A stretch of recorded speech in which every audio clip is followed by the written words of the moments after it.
بسم الله الرحمن الرحیم. د هرات ملي ټلویزیون درنو قدرمن لیدونکو په سلامونه مو هرکلی کوم. نن شنبه د 1445 هجري سپوږمیز کال د ربیع الثاني میاشتې 28 نیټه ده چې د 1402 هجري لمریز کال د لړم میاشتې 20 نیټې سره سمون خوري. په سر کې د څو خبرونو سرټکي.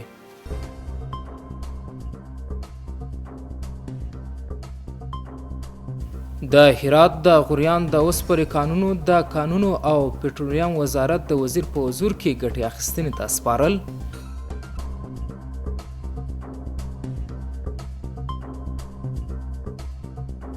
د کډوالو چارو سرپرست وزیر هرات ولایت ته د خپل سفر په ترڅ کې د اسلام کلا په پل کې د کډوالو د راستنېدو وضعیت څارنه.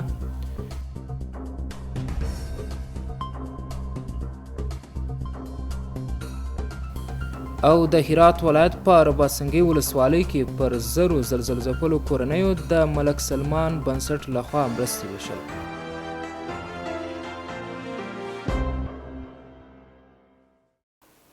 اوس هم ستاسو پام راړوم بشپړ خبرونو ته. زه محمد ولی عمر یم. د کانونو او پټرولیم سرپرست وزیر د هرات له صنعتي پارکونو او د کانونو له ریاست څخه لیدنه وکړه. د کانونو او پټرولیم وزارت سرپرست وزیر شیخ الحدیث شهاب الدین دلاور د پلان او پالیسۍ مرستیال او د هرات والی په ګډون یې د هرات ولایت د قانون ریاست او صنعتي پارکونو د مرمر، سرب او یو شمېر نورو کارخونو څخه لیدنه وکړه. د کانونو وزیر د یادو کارخونو په فعالیت خوښي څرګنده کړه او دا ستر ویاړ وباله چې د هیواد دننه د هرات په شان سوداګریز ښار کې د کاني ډبر پروسس ترسره کیږي. ښاغلی دلاور صاحب د کارخونو د رئیسانو ستونزې واورېدلې او د هغوی ستونزو د حل په موخه ورسره ژمنې وکړې. د هرات د غوریان ولسوالۍ د اوسپنې کانونو د کانونو او پټرولیم وزارت د سرپرست په حضور کې ګټې اخیستنې ته وسپارل شول. د کانونو او پټرولیم وزارت سرپرست د غوریان د اوسپنې د کانونو د استخراج د پروژې د پرانیستۍ په مراسمو کې وویل چې د دغو کانونو لګښت څه باندې 5.5 میلیارډ ډالر اټکل شوی او استخراج د هیواد په اقتصادي وده کې مهم بلل کیږي. نور حال په چمتو کړي راپور کې. د هرات ولایت د غوریان ولسوالۍ د اوسپنې کان د استخراج پروژه د هیواد د کانونو او پټرولیم د وزیر پشتون سره پرانیستل سوه. د دې پروژې د پرانیستې په مراسمو کې د کانونو وزیر شیخ شهاب الدین دلاور وویل چې د کانونو په استخراج سره به هیواد د پرمختګ په لور بوځي. د کانونو وزیر وایي چې د هرات د اوسپنې د کانونو د استخراج لګښت له 5.5 میلیارد ډالرو څخه زیات اټکل شوی دی.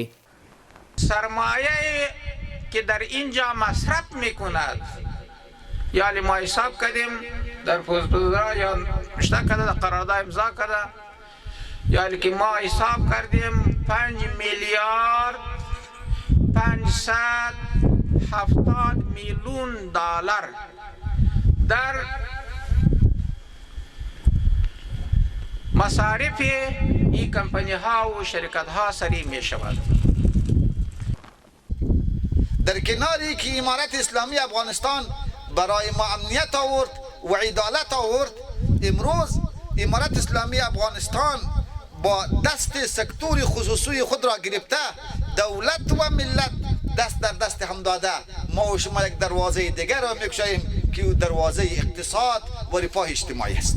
امارت اسلامی افغانستان 20 پروژه کلان اقتصادی در هرات روی دست داره که همه سرمایه گذارهای افغانی و هراتی ما میتونه در شرکت کنه، هم برای خود لقمه حلالی پیدا کنه، هم برای ملت خود کار پیدا کنه و هم سرمایهشان خدای نکرده حیف و میل نشه و در بانک های بیگانه بلاک و غیره نشوه.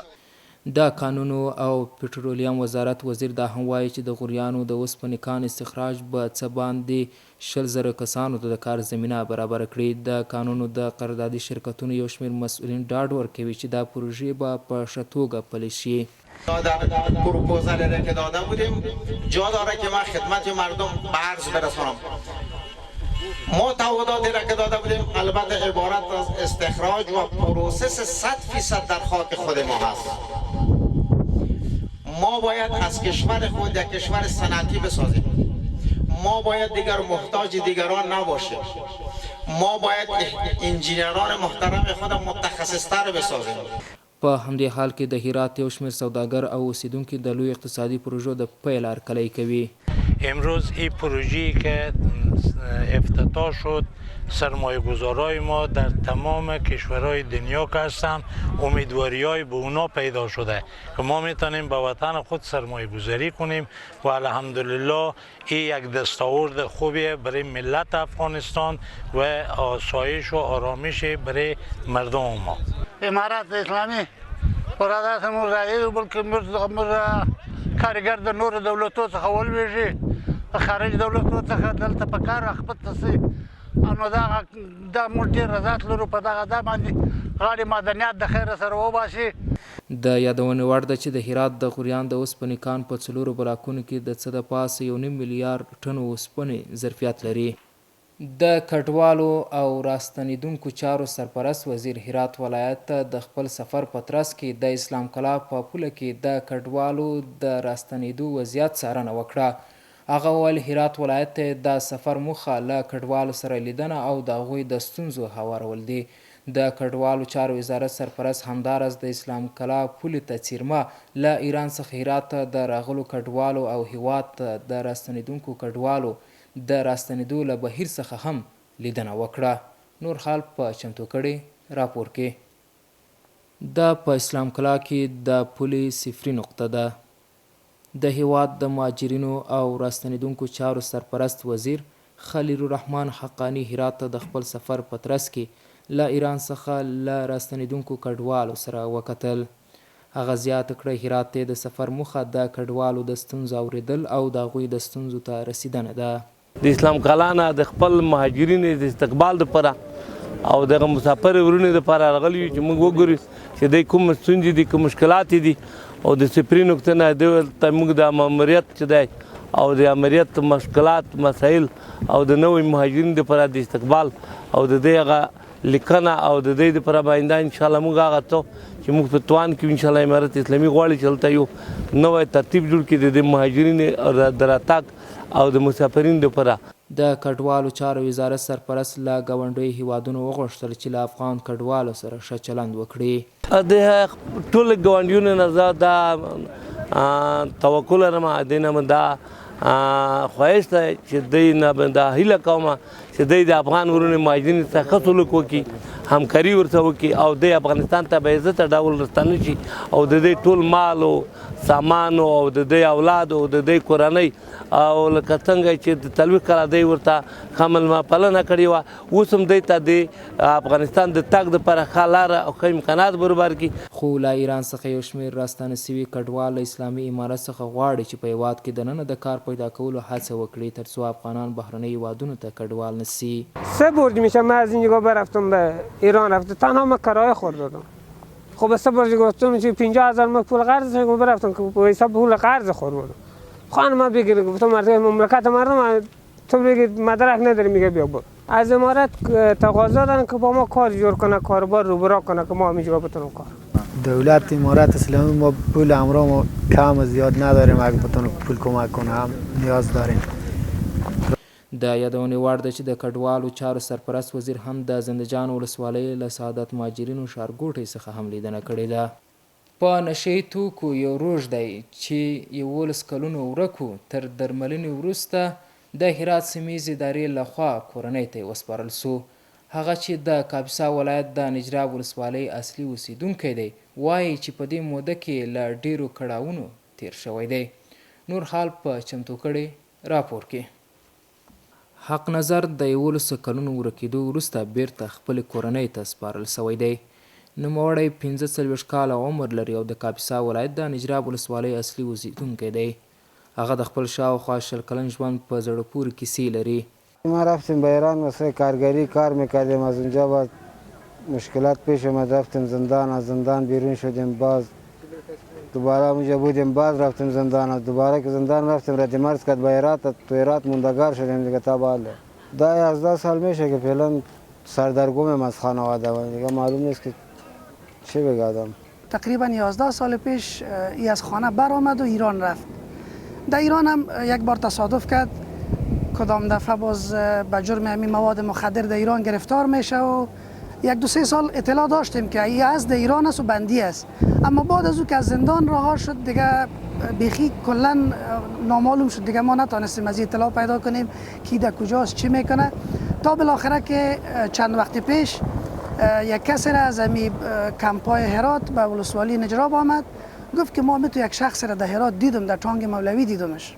خوشبختانه که با توجه امارت اسلامی ما تانستیم دوباره به گمشده خود برسیم.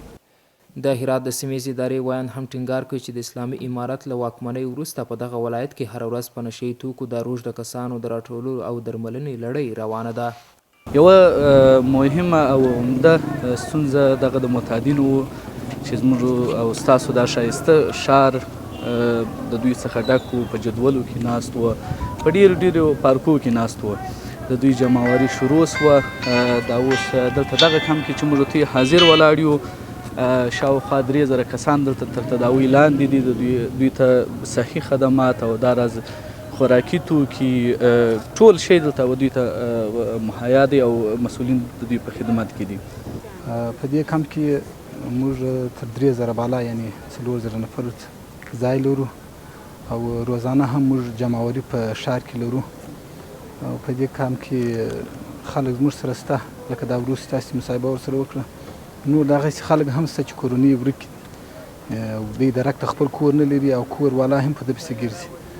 دا یادولو وړ ده چې په تیرو څو کلونو کې د اسلامي امارت لخوا په نشهیي توکو د روږدو کسانو د راټولولو او درملنې په برخه کې بېساري اقدامات ترسره شوي دي. د هرات ښاروال او مل پلاوي له لورې د 2 ناحیې اړوند د ښاروالۍ ریاست د شمالي واټ د 2.3 او 6 ملکیتونو د رغولو پروژې کار افتتاح او پیل سو. د هرات ښاروالۍ ریاست اړوند د 2 ناحیې اړوند د شمالي واټ د 6 3 ملکیتونو د رغولو پروژې کار په 3 بلاکونو کې چې هر بلاک کې یو ځمکتل او 2 پوړه لري. د ښاروالۍ ادارې پرمختیایي بودیجې څخه د 15 میلیون افغانیو په لګښت د هرات ښاروال الحاج من عبدالرازق راشد د تخنیکي او مسلکي رئیس انجینیر عبدالاله قاضیزاده د صفیقني وداني شرکت له لورې افتتاح او پیل سو. د یادولو د ټاکل شوی د دې پروژې کار د قراردادي شرکت له لورې د 6 تقویمي میاشتو په ترڅ کې بشپړ او ګټه اخیستنې ته وسپارل سي. د یادولو ده چې د هرات ښاروالۍ ادارې مشرتابه او د اړوند برخو مسؤلان هره ورځ ښار او 15 ناحیو کې د پرمختیایي پروژو د کار له بهیره لیدنه او څارنه کوي. د هرات ولایت په رباسنګي ولسوالۍ کې له زلزلې ځپلو 1000 کورنیو سره خوراکي توکي ویشل سول. د سرې میاشتې د نمایندګۍ د پاچا سلمان خیریه بنسټ د نمایندګانو د عمومي مدیریت د فعالیتونو د دوام په موخه د رباطسنګي ولسوالۍ کې د 1000 کورنیو لپاره د دوغې، خلوک سفلا، خلوک اولیا، خلوک عرب، سنگبر اسکزی، سنگبر برگزی، علی شاهی سفلا، علی شاهی اولیا، نورآباد، مهاجرآباد، چل دختر، ملاخیل، نوآباد، وکیل حسن، بخش میرزا، قلنوک، نوآباد په کلیو کې د 1000 خوراکي توکو بستې د سعودي عربستان د پاچا سلمان بنسټ له لورې وویشل سول. محترم لیدونکو، اوس هم ستاسو پام راوړم د سبا ورځ د هوا اټکل.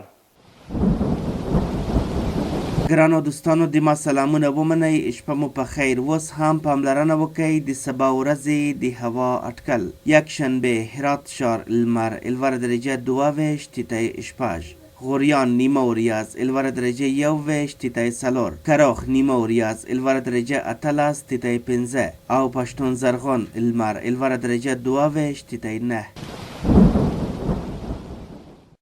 اوس هم یو ځل بیا د څو خبرونو سرټکي.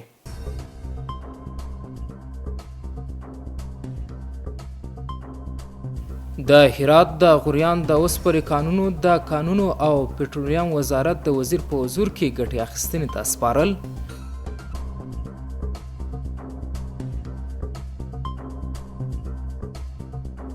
د کډوالو چارو سرپرست وزیر هرات ولایت ته د خپل سفر په ترڅ کې د اسلام کلا په پوله کې د کډوالو د راستنېدو وضعیت څارنه.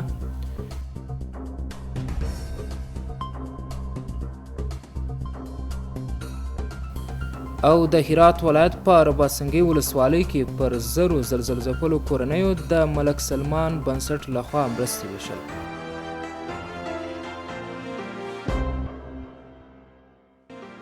درنو قدرمن لیدونکو، دا و د نن شپې خبرونه چې ستاسو قدرمن حضور ته وړاندې سوه. تر بیا مو پولیس سټیشن ته راسپارم.